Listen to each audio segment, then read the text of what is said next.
मुस्तफा की वास्ते फूल दे दरवाज़े रहमत गदा की वास्ते या इलाही रहम फरमा मुस्तफा की वास्ते फूल दे दरवाज़े रहमत गदा की वास्ते मबूदो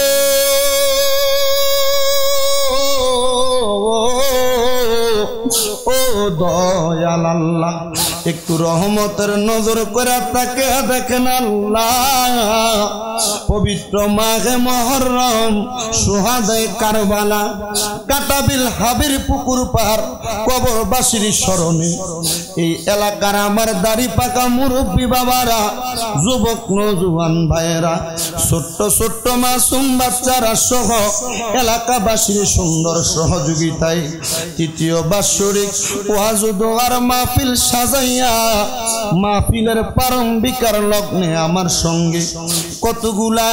দাড়ি পাকা মুরব্বী বাবারা যুবক নওজোয়ান ভাইয়েরা ছোট্ট ছোট্ট মাসুম বাচ্চারা পর্দার অন্তরালের আমার মা বোনেরা সহ আল্লাহ তোমার শাহিন শাহী পাক দরবারে গুনাহগার কাঙ্গালের বেশে দুইখানা হাত বাড়াইছে আল্লাহ যার হাতটা তোমার কাছে মায়া লাগে পছন্দ হয় ওই হাতের উসিলায় আমরার জীবনের গুনাহ তুমি আল্লাহ ক্ষমা কইরা দাও আল্লাহ আমরার জীবনের গুনার দিকে তাকাইলে আমরার কাছে বড় ভয় ভয় লাগে রে আল্লাহ এরে আমার এই এলাকার ভাই বাবারা গো আর কতকাল দুনিয়ার রং তামাশা আড্ডাবাদির মধ্যে সময় কাটাইবা মুনাজাত হইতেছে রে ভাই মাপ পাওয়ার আশায় আমার আল্লাহর দরবারে দেও না দুই কানা হাত বাড়ে আরে ভাই আমরার বিশ্বাস আছে রে ভাই আমার আল্লাহ একটা হাতও খালি ফিরিয়া দিবে না বাইরে রে তোমরা তো এই দুনিয়ার চিরস্থায়ী বাসিন্দা না দুনিয়ার জমিন থেকে একদিন সাদা বারকিন কাপড় পরা বিদায় হইয়া যাইবা মুনাজাত কইরা আমার আল্লাহর দরবারে মাপ পাওয়ার আশায় দুইটা হাত বাড়াইয়া দিলে আমরার বিশ্বাস আছে আমার দয়াল আল্লাহ একটা হাতও খালি ফিরিয়া দিবে না এরে আমারে কাটাবিল এবং আশেপাশে এলাকার মা বোনেরা গো কি গো মা মাইকের আওয়াজ তোমাদের কানে যায়নি গো মা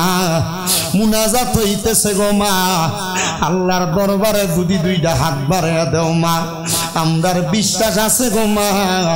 আমার আল্লাহ একটা হাতও খালি ফিরিয়া দিবে না গো মা মা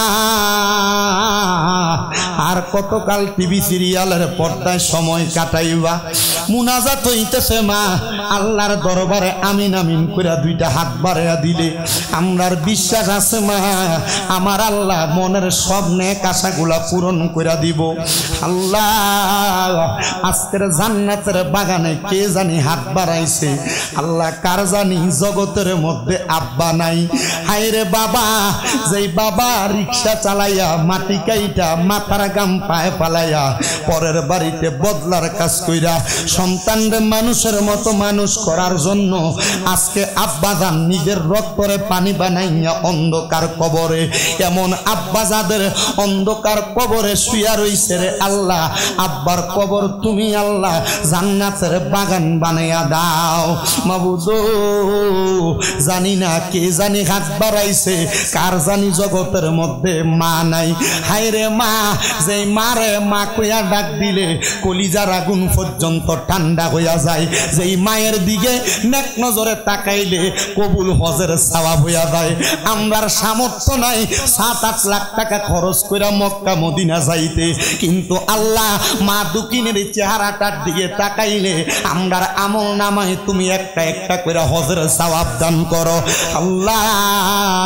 জানি না কোন এতিম জানি তারার মারে কবর ঘরের মধ্যে শোয়া দিয়া আজকে বাড়ির মধ্যে একা একা ঘরের মধ্যে খাবার খায়, ঘরের মধ্যে চলাফেরা করে, সবার মুখটা দেখে, জনম দুঃখী মার চেহারাটা দেখে না আল্লাহ। যাদের এমন মা দুঃখিনী অন্ধকার কবরে, আম্মার কবর তুমি আল্লাহ জান্নাতের বাগান বানাইয়া দাও। মনিব আবার এমন অনেক এতিমেরা হাত বাড়াইছে গো আল্লাহ, যাদের মাও নাই বাবাও নাই, জনমের এতিম গো আল্লাহ। আল্লাহ তাদের পক্ষ থেকে ক্ষমা প্রার্থনা করি, প্রত্যেকের আম্মাই আব্বার কবর নাজাতের ফয়সালা কইরা দাও দয়াল রে। অনেকের দাদার বংশ দাদির বংশ আত্মীয় কুল অন্ধকার কবরে, প্রত্যেকের কবর নাজাতের ফয়সালা করো আল্লাহ। বিশেষ করে আজকের মাহফিলে যারা টাকা দিয়া পয়সা দিয়া শ্রম দিয়া বুদ্ধি দিয়া পরামর্শ দিয়া মাইক দিয়া লাইট দিয়া প্যান্ডেল দিয়া তাবারুকের মধ্যে সহযোগিতা করেছে, যেই শ্রোতা মণ্ডলী অতিথি মণ্ডলীরা উপস্থিত হয়েছে, প্রত্যেকের দোয়া তুমি কবুল মঞ্জুর করে নাও আল্লাহ। বিশেষ করে আমার ফিলিস্তিনের গাদার মুসলমানদেরকে হেফাজত দান করো, সোনার বাংলাদেশের উপর তোমার খাস রহমত বরকত দান করো আল্লাহ। এই এলাকার যত মানুষ এত সুন্দর মাহফিলের আয়োজন করেছে আল্লাহ, প্রত্যেককে তুমি কবুল আর মঞ্জুর করে নাও আল্লাহ। আমাদের প্রত্যেকের মরণের আগে বারবার তাওয়াফে বাইতুল্লাহ জিয়ারতে রওজে রাসূলুল্লাহ নসিব করায়া আমাদের মরণের আগে আখিরি জবানে মধুর কালেমা পড়াইয়া দিয়েন লা ইলাহা ইল্লাল্লাহু মুহাম্মাদুর রাসূলুল্লাহ সাল্লাল্লাহু আলাইহি ওয়াসাল্লাম। একটা জবানও কেউ বন্ধ রাখবেন না, জবান খুলে উচ্চ কণ্ঠে পড়েন আল্লাহুম্মা আমিন।